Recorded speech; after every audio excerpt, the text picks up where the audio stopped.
Comment tu vas, mon Cyril? Ça va, merci Fred, bonjour.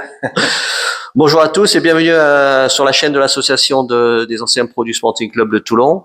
Aujourd'hui, je vais passer un moment avec toi, Cyril. Toutes les saisons que tu as passées au Sporting Club de Toulon, de 88 à 94. Et je voudrais savoir comment tu arrives au Sporting Club de Toulon. Alors, mon histoire avec le Sporting a commencé à l'âge de 10 ans, en pupille. Donc, j'ai signé ma première licence au club. J'ai commencé le foot à l'âge de 7 ans dans un petit club toulonnais qui s'appelait le FC La Rode et qui n'existe plus aujourd'hui, malheureusement. Donc je fais mes 3 années de poussin à La Rode et ensuite je signe au Sporting et l'histoire commence. Donc tu vas faire toute cette évolution en jeune. Est-ce que justement, parce que je vais bientôt je vais aller le voir, tu as connu Jean Pierry alors, l'entraîneur Pierry. Oui, bien sûr. On croise encore à travers les manifestations. Il a une mémoire magnifique. On reparle ensemble. Il nous reconnaît tous. Oui, bien sûr. J'ai connu Jean Pierry qui était un super éducateur. Quoi. Oui, bien sûr. Oui, un très bon connaisseur du football. Ouais, en effet. Donc tu vas faire toute cette progression en jeune, tout doucement. Toutes les catégories classiques. À l'époque, c'était pupille, minime, cadet et junior. Voilà, donc j'ai porté les couleurs du Sporting pendant 11 ans. Pendant une période importante, qui est l'enfance et aussi une belle histoire, l'adolescence, et qui a permis de nous construire en tant qu'homme. Et donc tu vas rentrer au centre de formation, la suite logique, quoi. Tu rentres au centre de formation. Voilà, je rentre à 15 ans et demi. Ça s'est fait assez simplement. C'est Roland Courbis qui me suivait, puisque j'étais au club. À l'époque, c'était l'entraîneur des pros.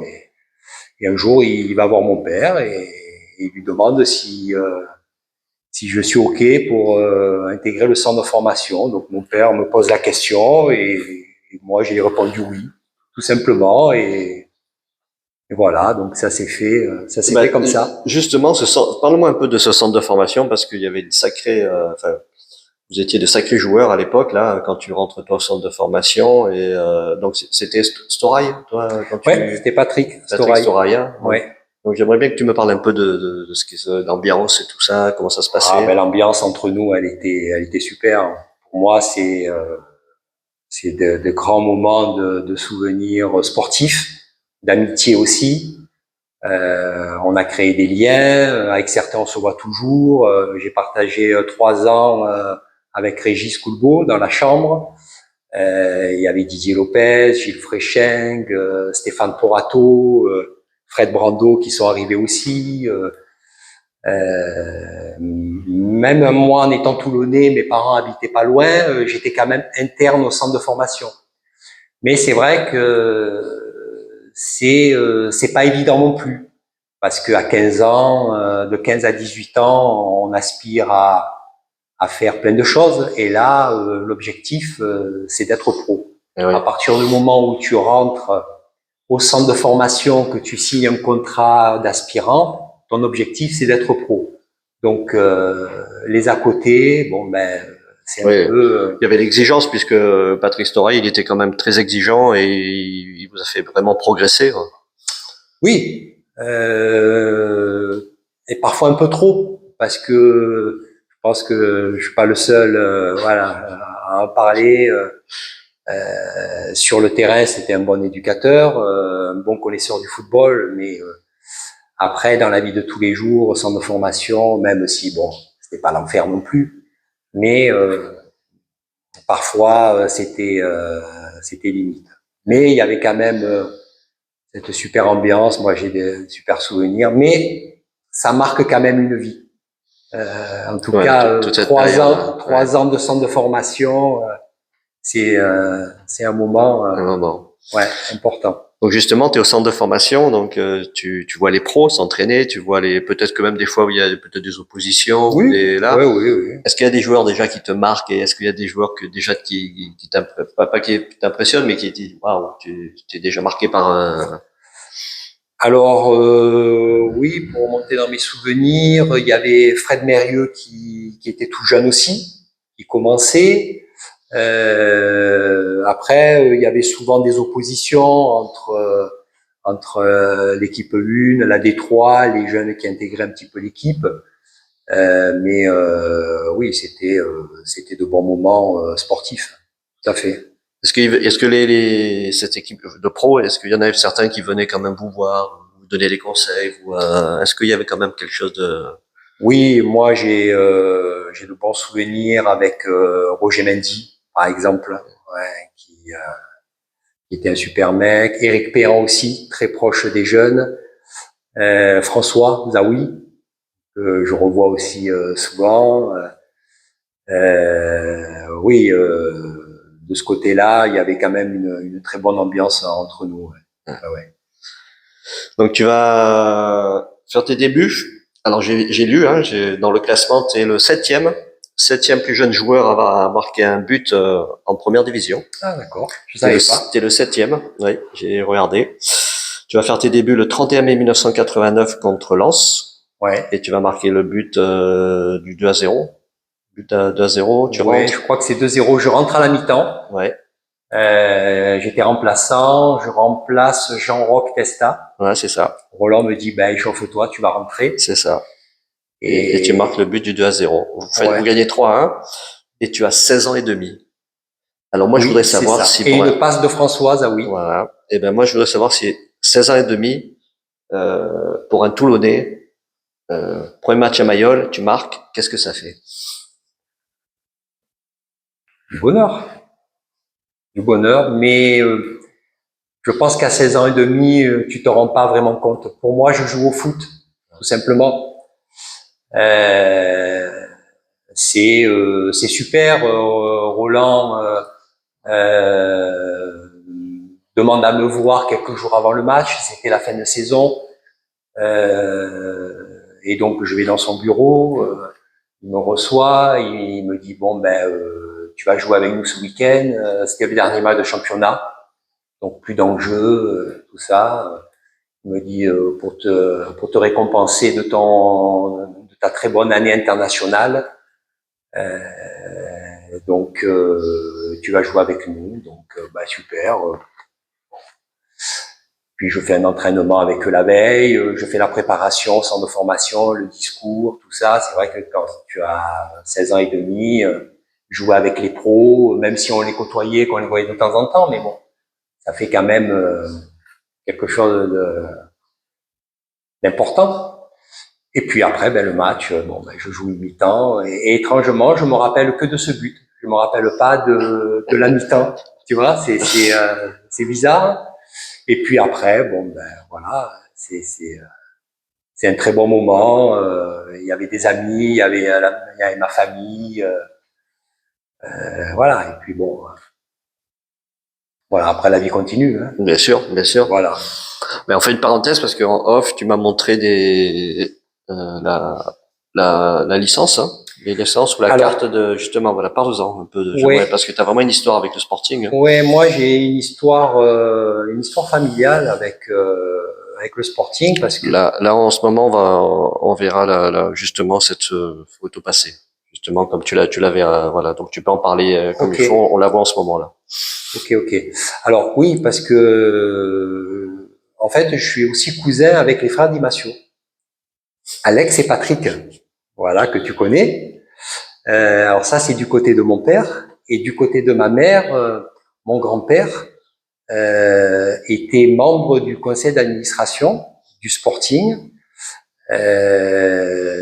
dans les années 48, 49, 50, 51. D'accord. Voilà, donc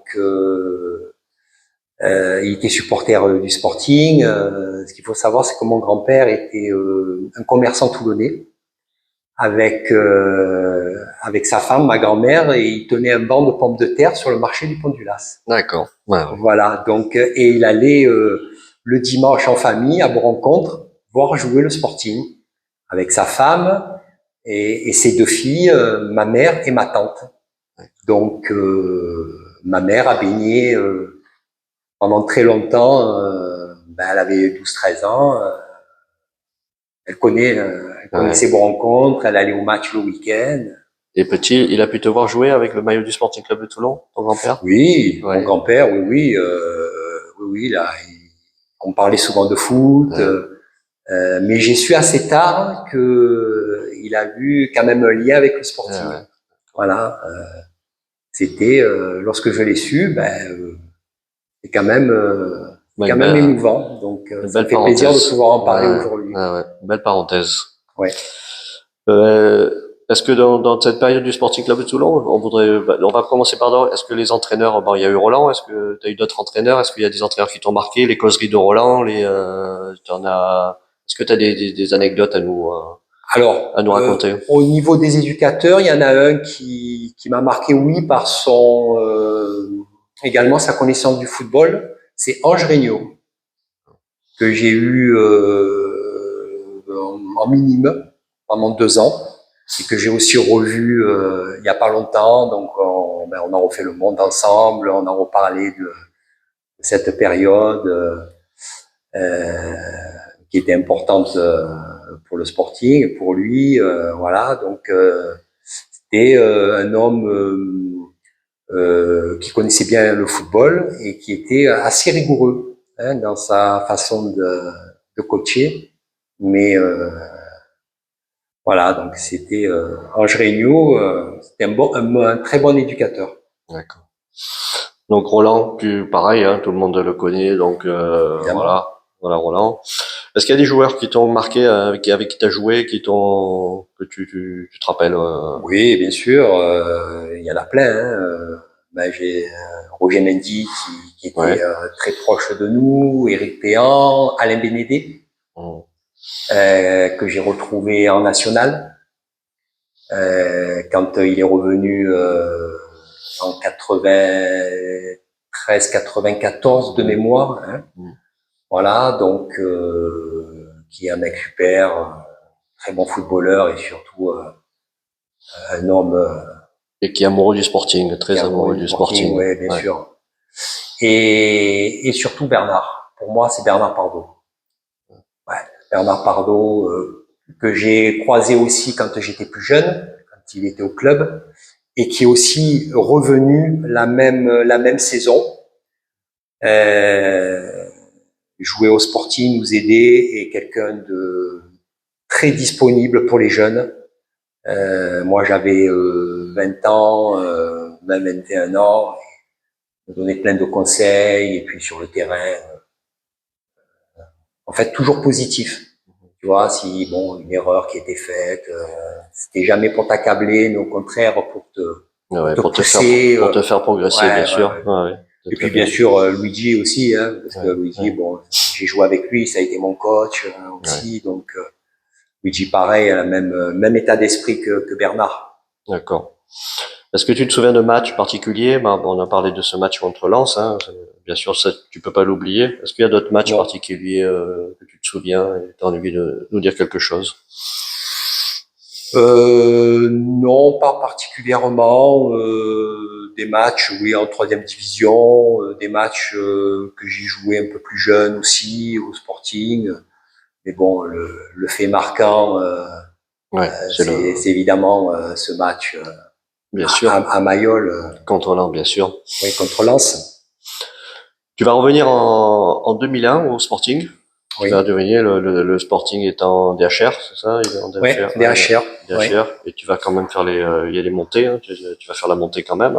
Oui. C'était pas prévu. C'était des Discala qui me contactent, que je connaissais, à travers avoir joué très souvent contre les clubs corses, le Gazélec, voilà. Et voilà, donc on se contacte et ça se fait. Je venais de terminer mes diplômes d'entraîneur. D'accord. J'avais eu mon premier degré d'entraîneur à l'époque, c'est comme ça.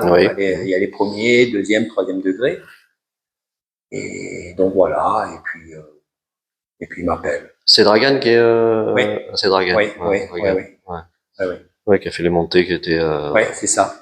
belle ambiance quand même dans le groupe, comme belle ambiance, hein, parce que ça, Oui, ça Cédric remontait. Charlet, Ouais. Dari, Christophe Ouais, Dag, Darrigade, le regretté Vincent Falcucci, Falcucci, oui. ouais, et bien d'autres. Zem, Ouais, Sam Zemi. Zemi, voilà. Ouais, ben, un beau groupe qui va faire beaucoup de monde. Enfin là, ça va monter tous les ans, ça va monter, ça va être Oui, top. oui, oui, oui, oui. Si tu vas, le Sporting, si tu devais retenir quelque chose du Sporting Club de Toulon de toutes ces années, parce que tu as quand même fait les jeunes, tu as fait le centre de formation, tu as connu le groupe pro, tu es revenu. Si tu devais retenir une image, quelque chose du Sporting, qu'est-ce que tu retiendrais? Ben, pour moi, le Sporting, c'est des couleurs déjà, jaune et bleu. C'est important. Et puis c'est le club qui m'a construit. Quand tu rentres, tu arrives dans un club à l'âge de 10 ans et que tu en pars à 21 ans, même les catégories poussin pupille minime, même si je savais pas à l'époque ce que j'allais faire, tu joues pour jouer au foot. C'est ça le plus important. Tu penses pas. Nous à notre époque, les joueurs, on pensait pas à devenir pro.